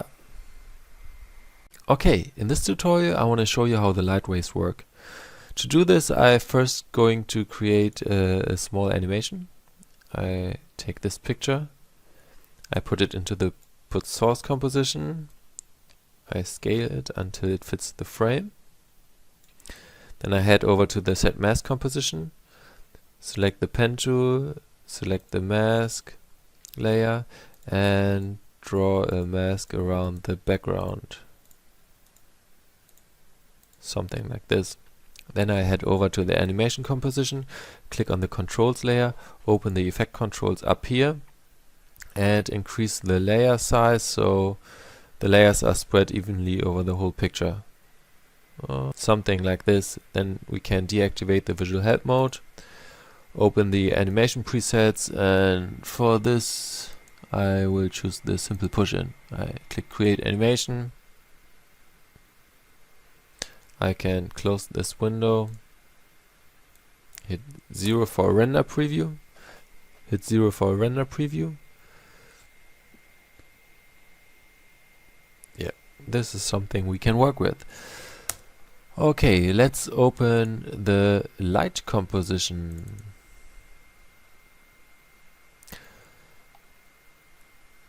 So we have 4 layers right here.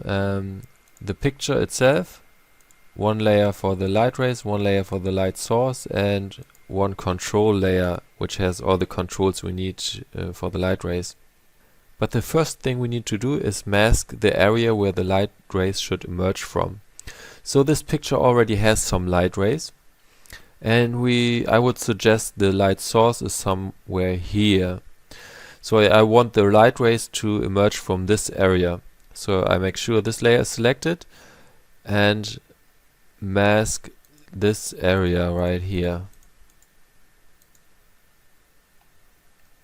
Okay, now the light rays already emerge from this area, but the light source is placed somewhere here, as we can see, because the light rays all go into this direction. So I'm going to place the point of the light source. You can click here. I'm going to place it right here. Okay, now we have the light source here. We can also adjust it. We could also create keyframes for the position if we want to have the light source move through the picture.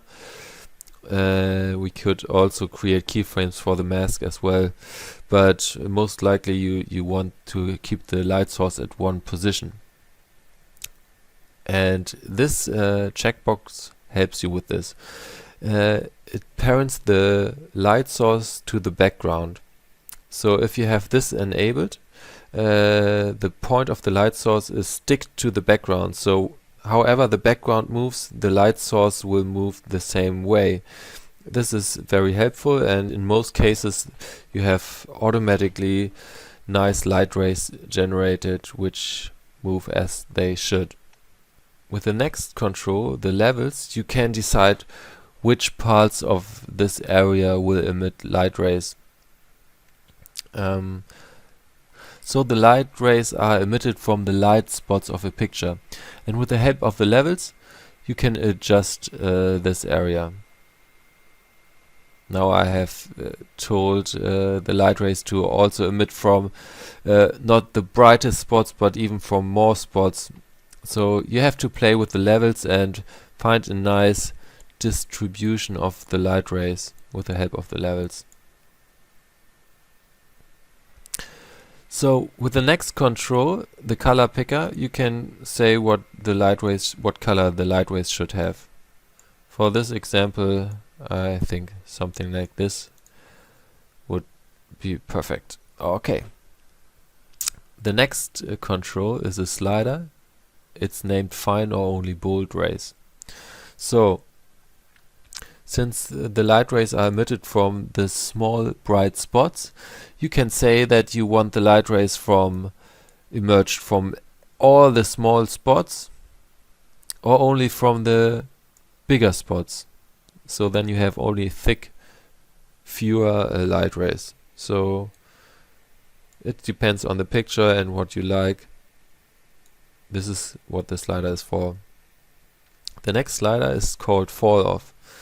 So right now you can see that the light rays go about to here, and then they are too weak to be seen.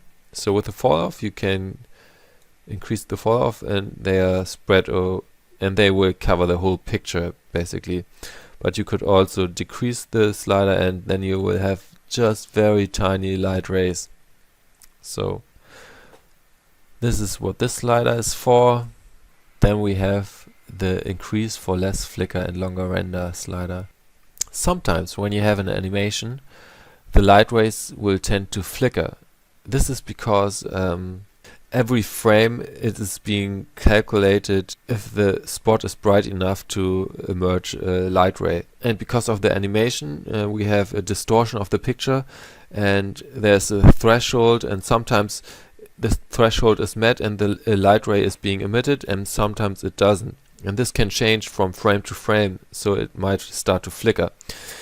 We can increase the flicker effect if we narrow down the area where the light rays should be emerged from.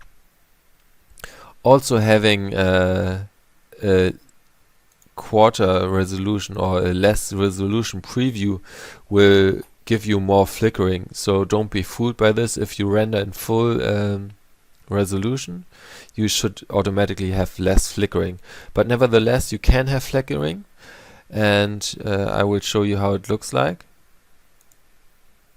Let's put it to 0. I will have a render preview.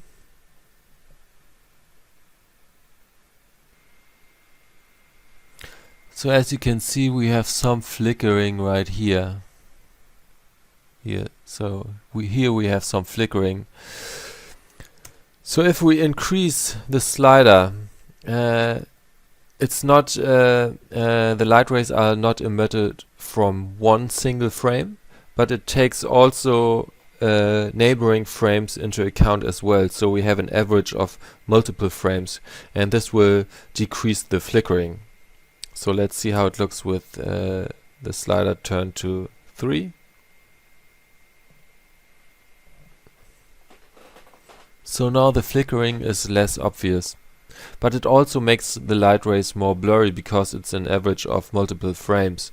So if you have flickering light rays, I first would suggest to play with the levels again and have it set differently, and then also make a full render to see if it's maybe only because of less render resolution, preview resolution.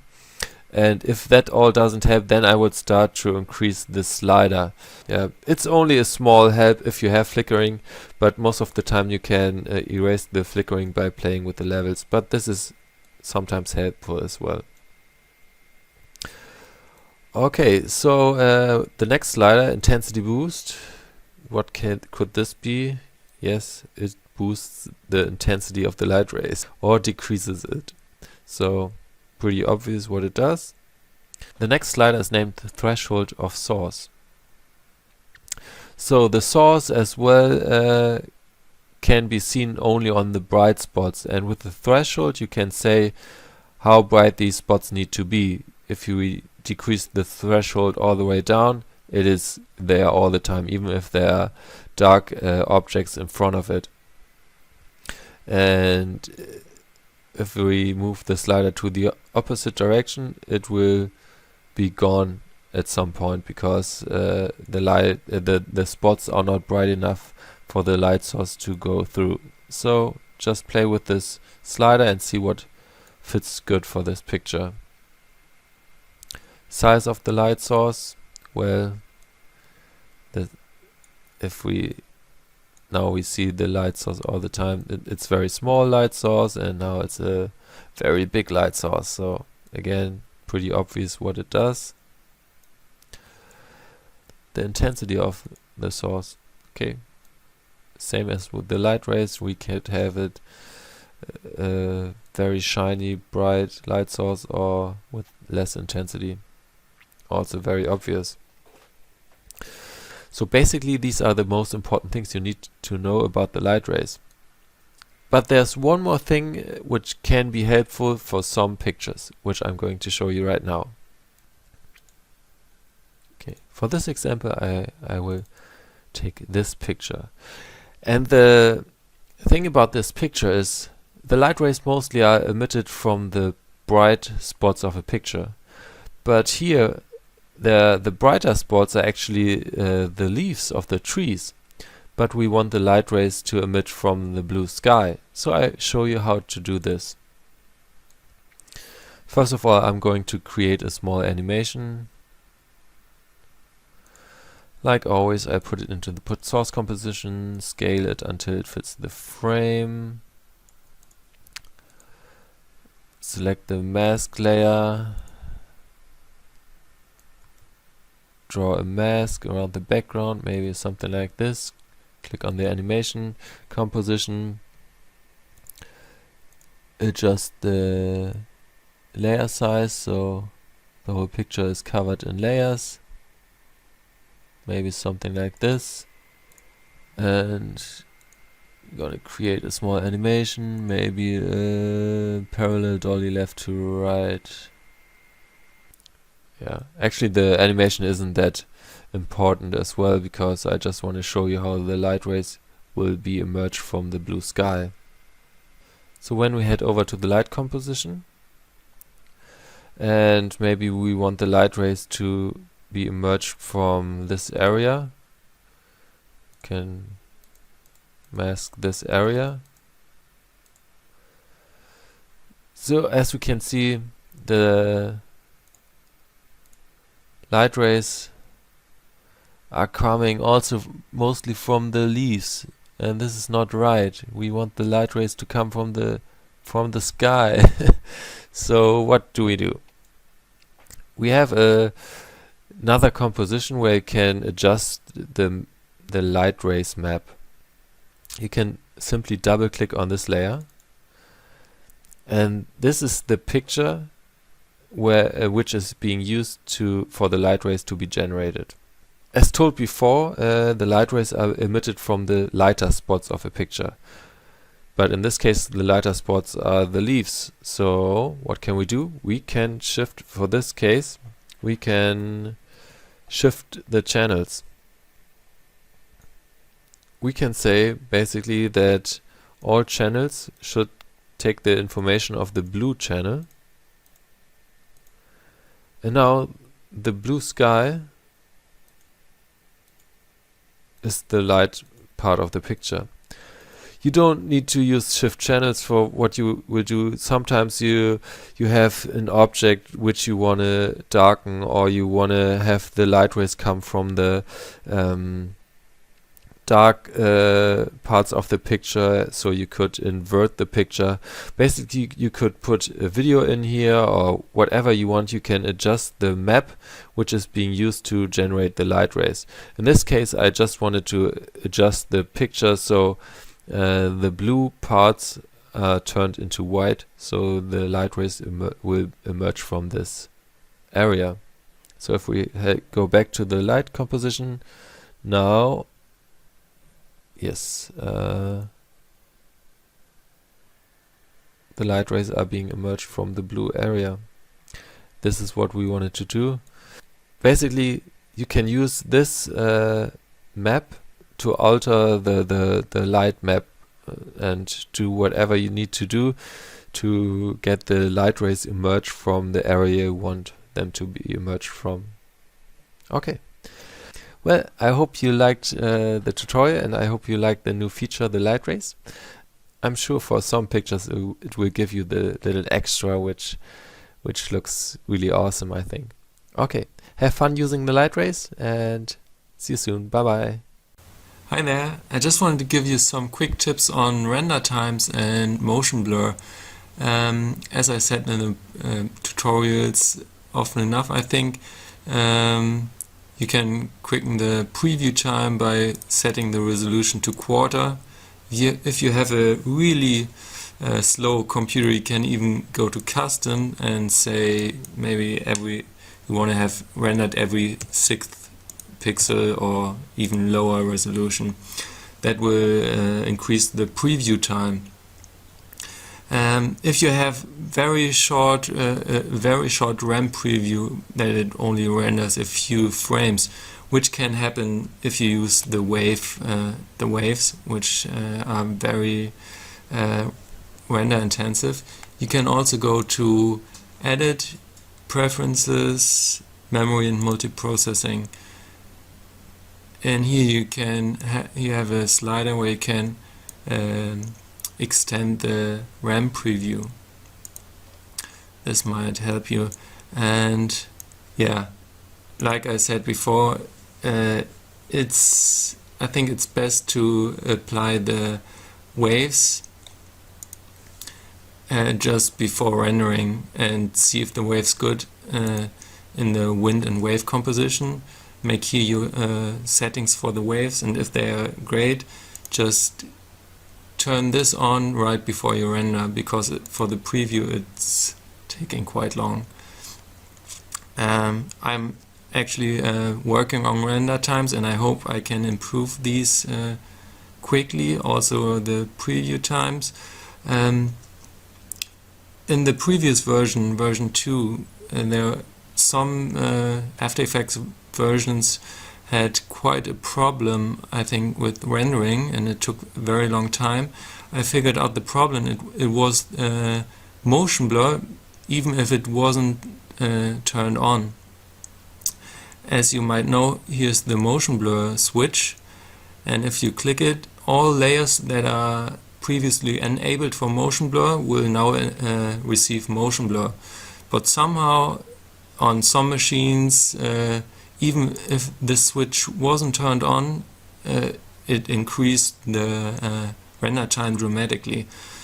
So I turned off the motion blur for these layers, or just the possibility that they can receive motion blur. So right now you can't, this will have no effect if you turn on motion blur. So if you want to have motion blur, if you have very quick movements like zooming in real fast, you have to unhide these layers by clicking this symbol. Then you see all the hidden layers. Here you can enable them for motion blur, like this.